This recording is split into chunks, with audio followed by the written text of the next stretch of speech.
Hey there guys, DJ Slope here from Slope's Game Room. You can see that little boy right there? Say hello, Toby. Hello. He's playing on his tablet. He likes to come in here sometimes when I'm editing. So yes guys, I just want to give you an update on what I'm working on. And yeah, straight off the bat, I am working on the best video I've ever worked on in my life.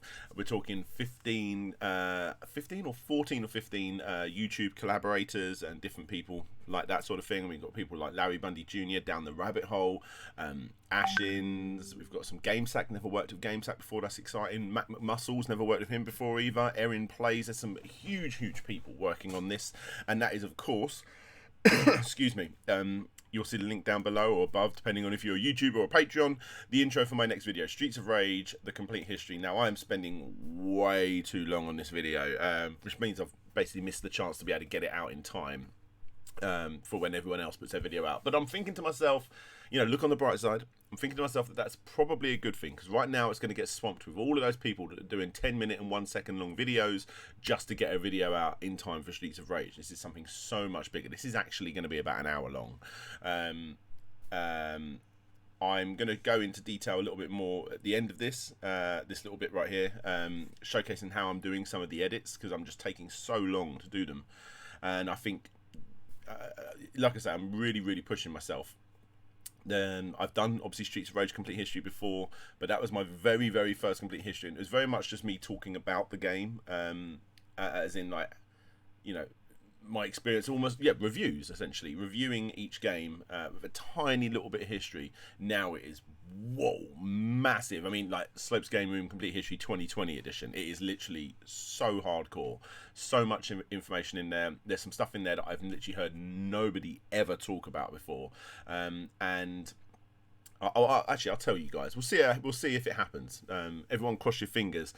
I have got Al Nilsson, the head of Sega marketing from the 90s, the guy responsible, well, one of the guys responsible for bringing Sonic the Hedgehog to the world. Like, yeah, he's a big guy. He's actually agreed to give me a quote on two things. The first thing is just how important Streets of Rage was for Sega during the 90s. There's a little fact for you in the video that no one else ever talks about. Sega of Japan didn't want to make Streets of Rage 2. Streets of Rage 2! Or Bare Knuckle 2 for them.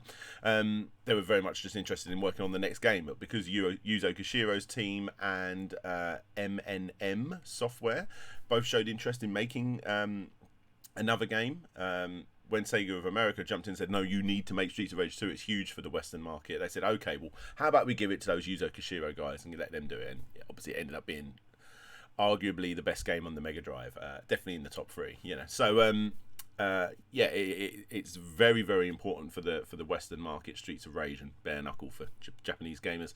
So I've got him to actually, hopefully he's going to be starting the video off with a little quote talking about how important that franchise is to the world. And I feel like if I just give myself about a week break from everyone else putting out their, like I say, 10-minute and 1-second reviews going, Streets of Rage 4 is great, Streets of Rage 4 is great, and by the way, it is great, it's a very good game. Yeah, like, hopefully it'll just give, I won't get clogged up in all of that. That's the way I'm thinking, trying to make myself feel a little bit better, because I'm still a little bit butthurt. I was never sent a code originally up until literally yesterday. A bit annoyed about that. Thankfully, I managed to wingle a way around playing it anyway, but regardless. So, yes, you'll be able to see a preview of what I'm working on there. Like I say, I'll show you in a minute how I'm actually doing these edits. It's quite crazy now. But yeah, that is not going to get done for this weekend.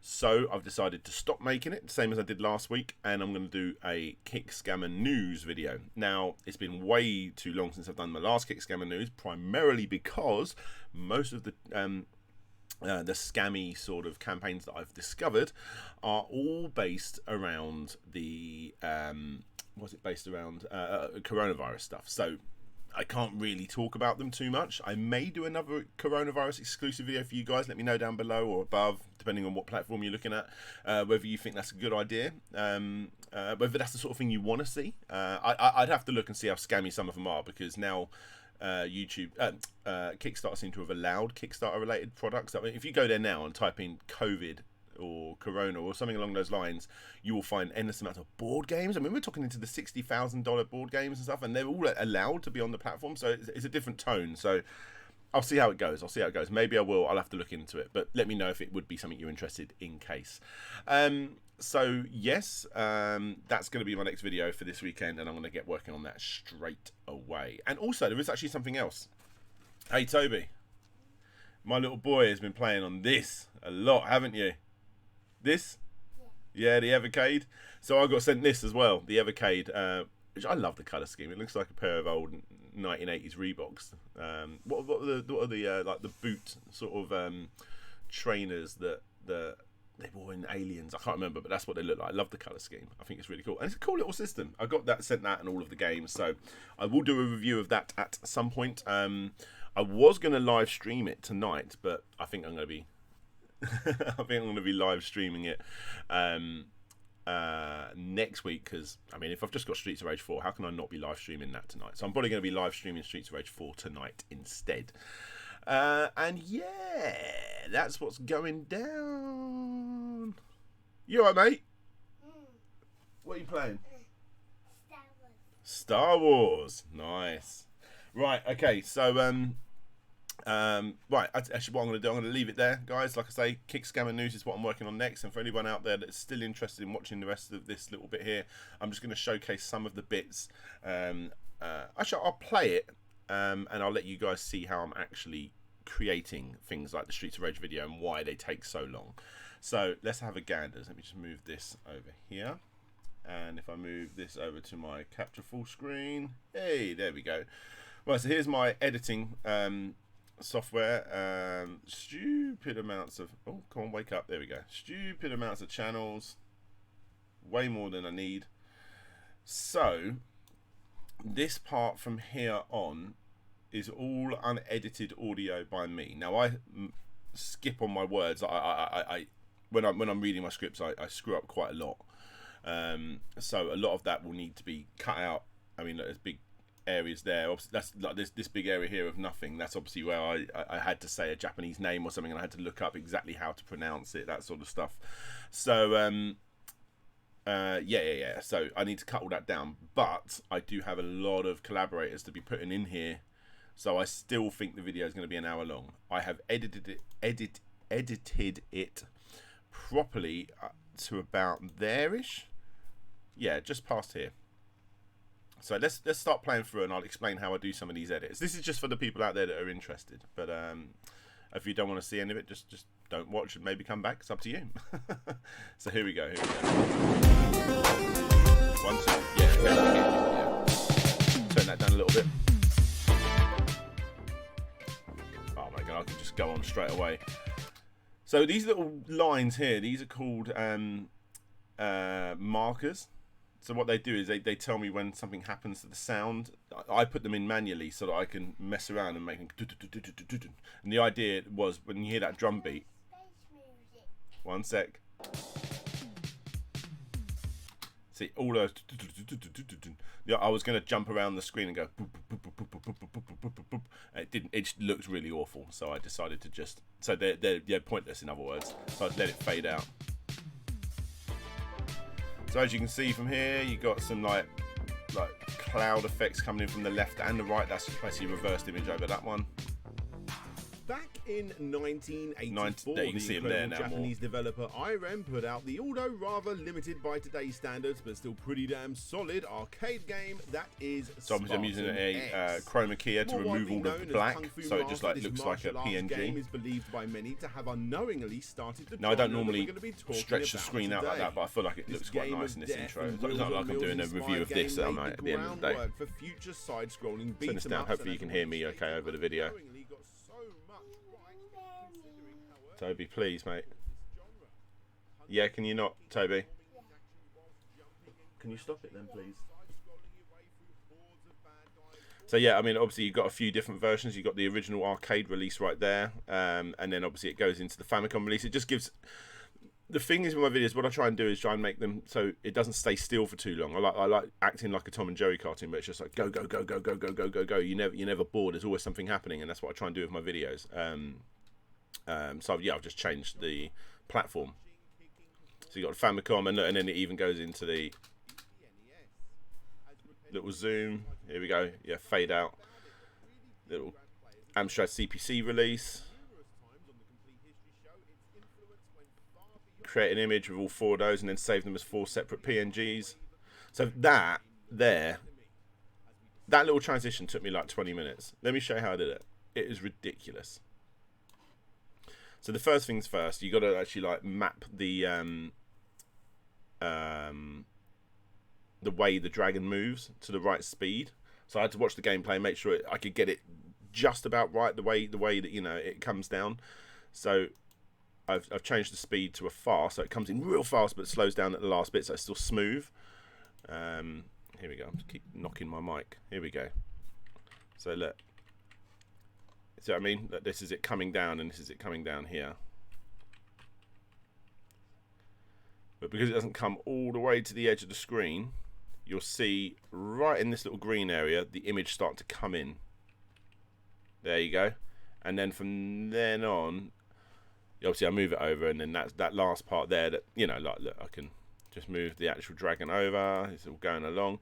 But once I like get the exact place of this particular point here, I can go over to these 2 bits of footage. That's just my title card, and this in here is the flames in the background. Because I've got that place mark, I can start to bring them in. As you can see, look, inside this box is what you see, and everything here is black, so that no one would ever see that at all. So as you'll see, I had to get it just right to be behind the dragon's flame as it goes along. You see there? Things like that just take so long, and then you realise that the background moves a little bit faster than he does, or whatever else. So you have to like stop when it starts to show, and then start again, and stop and starts to show, and start again. And once you've done it on all of the backgrounds, like there, then you need to do the exact same thing with the actual with the thumbnail as well, because obviously it's a different size when it's on the screen. You can't just use the same thing. So, and there it is. Like, you can't see it right now, but as you can see down here, it's starting to come in now, which will be about here-ish on the screen.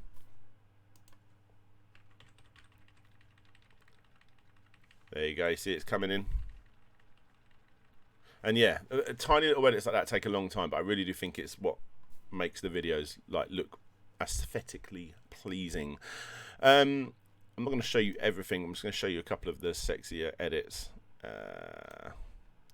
This sort of thing I edit this same style all of the time. Ball rolling across the screen. I love that effect because I don't know, I feel like it's a little bit unique to my videos. Not many people do that sort of stuff. Just putting your center point directly in the middle of the circle, and then making the next side. It was obviously over this side, over there, and then you spin it round just a little bit. I always spin it round the wrong way, so when it comes round, it's like going the wrong way when it turns on, and then I go back into the edit. Okay, spin it round the other way, because I always get that wrong. I've never ever got that right. I think that's a sexy little thing. But anyway, let's go into the real classy stuff. Let's go into... Okay, here's a sexy thing. So, I wanted to start showing off from about here onwards, when they actually finally got the go-ahead to make Streets of Rage, like start showing off some of the like the concept art and stuff like that.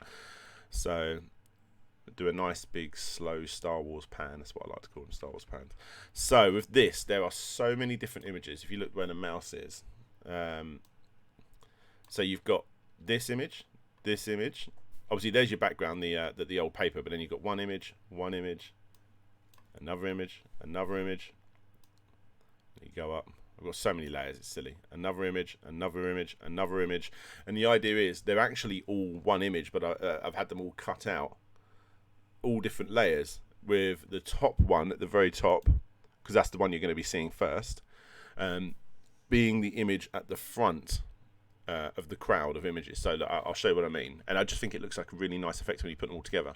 So the first thing you start to see, besides this, this colourful background slowly coming in, I tried to make it look like a bit of like it's being painted on, but I think maybe I went too soft with it. But yeah, look at this. So there's your first image, because they're the people at the front of the crowd, so they've been cut out. Then you get your next people to come in behind them. They're cut out. Now, obviously, you can see little bits like that, because obviously, unless I redraw it, it's like literally get pen and paper out and start redrawing it. to fill in those gaps. There's nothing I can really do, but thankfully they're on the screen for such a small amount of time, no one normally really notices. Ooh. There you go, and then they go into place, and then you've got the people behind them, the next image. Again, look, there's a gap between the hands, but again, it's on the screen for such a small amount of time, no one would notice. And then they fit into their exact place where they would be on the proper image. And then the people behind them. This sort of thing takes so long to like get it just right, and it's on the screen for such a tiny amount of time. But it's what the videos are all about, you know. Just move it in. There's the last. There's that one. Then you have the last guy right at the end. He comes in quite slowly because he's just on his lonesome.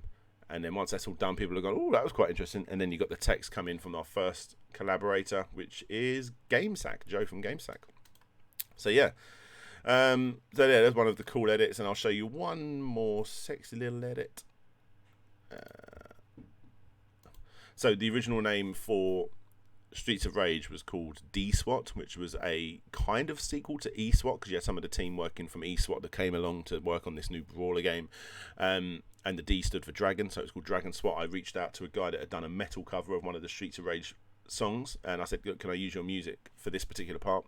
He was kind enough, said yes, and I think it sounds quite cool, so check this out. It comes out from typical soft, beautiful Streets of Rage music into like heavy metal when I say Dragon SWAT, because it sounds quite cool. And I got Alpha Omega Sin, who's a bit of like a metalhead of the retro gaming scene, to say the names of the characters in his like God hands, like sort of metal sound, and I put some reverb on it, make it sound like a bit of metal. And you know, I've done a similar thing in my Metal Slug Complete history, but you'll see here, so check this out. So this is like the nice soft part of the video, still talking about that history. And then the music starts to slow down. Oh, it's getting more pumped up now.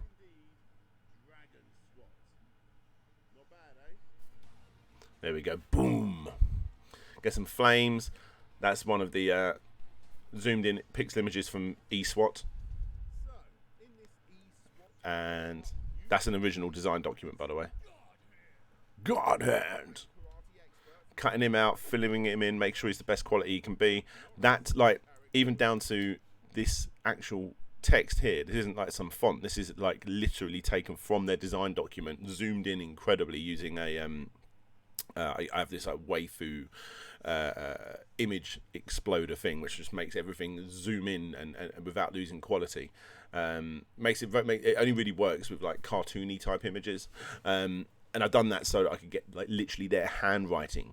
So it was like Yuzo Koshiro and like the original team that literally wrote that by hand. I just thought that just made it so much more real, this part of it.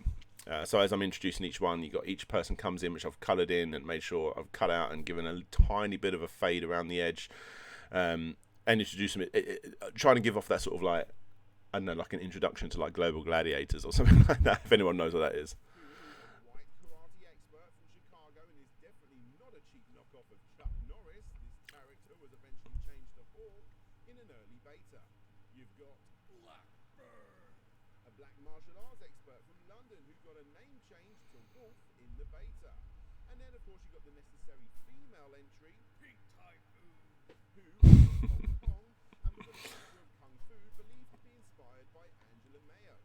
Then all the characters all move into their thing, so you get to see them all on the screen at the same time. The original trio of characters from before Streets of Rage.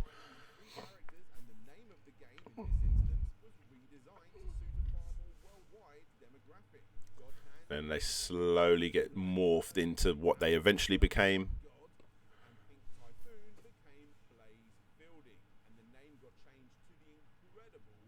Bare Knuckle. So yeah, there you go. So yeah, I mean, I could show you loads more, but I think, I mean, there's some of the sexier edits for this. Everything else is very, very standard me. You know, like going out of my way to find absurdly weird cover arts for the games, just because I don't want to show the same cover art over and over and over again for an hour. You know? You know, like if you're 30 minutes in and now you're seeing like a different version of the Streets of Rage cover, like look at this. I mean, that's like some weird Korean box art for bare knuckle or Streets of Rage 1. I just, because people are like, what is that? That might leave a comment. You know, that boosts up the people wanting to people being able to see it, because people are commenting on these sort of things I'm putting into the video. So that's why I do it. And yeah, like there you go. There's some cool little edits there that I showed you. Like I say, everything else is just very standard me. For instance, like so here, this marker I've put here, because I want it to be out of the screen, and then I want it to come in at that point. And then I know that originally when I made this, let me put a marker there so I know where to put it back to. I put it there so that I put that marker there so I know that when I bring in the next character, they both come in at the same speed. I don't want one to come in fast and then one to come in really slow. So I'll make sure that they come in about the same, well, no, exactly the same speed, as you can see. Like, yeah, literally exactly the same. Yeah, it's just, I like that. I like doing that sort of thing. Yeah, besides that, oh, here's my little remake of the my memories of opening Streets of Rage in my original Mega Drive on Christmas Day. Here we go. Gives me the chills. The Genesis advert, obviously, it's not actually for Streets of Rage. Around my nan's house, that's obviously the Toy Story introduction. And little things like that is them actually playing Sonic the Hedgehog. You can even see it in the cartridge. But I've got a Genesis Streets of Rage game advert, and I've just put it on the screen. It was only a tiny little bit, but it just, you know, someone's going to say that's Sonic the Hedgehog, not Streets of Rage. You know, it's little things like that. So, and then I try and bring it in. Actually, it comes in so fast. People, when you're watching it, you won't notice. But look, if I go really slowly, you can actually see the image behind it sometimes. But there you go. There you go. Look, because it's coming in ever so faster than the image in front of it. You see that? You can see it right at the back. Just a little bit of Sonic. And that's the exact point where it goes boom and explodes. Boom. See that? So that's quite cool. In actual fact, I remember I did mess up a tiny little edit here. Let me see if I can find it.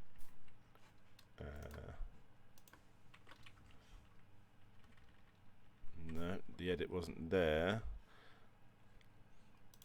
Was it this? No. One of these is a broken edit. Not there.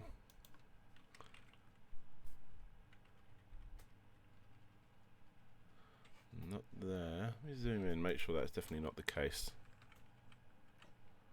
Is it here? There it is. Tiny little black mark. I don't like that. And I think it's because I've put the gradient wipe. So if I take that away, then that should go straight from there to there. That's better. I noticed when I watched it back, there was like a black screen that popped up.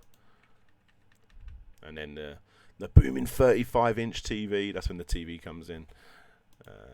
And then no Queen's Speech for you today.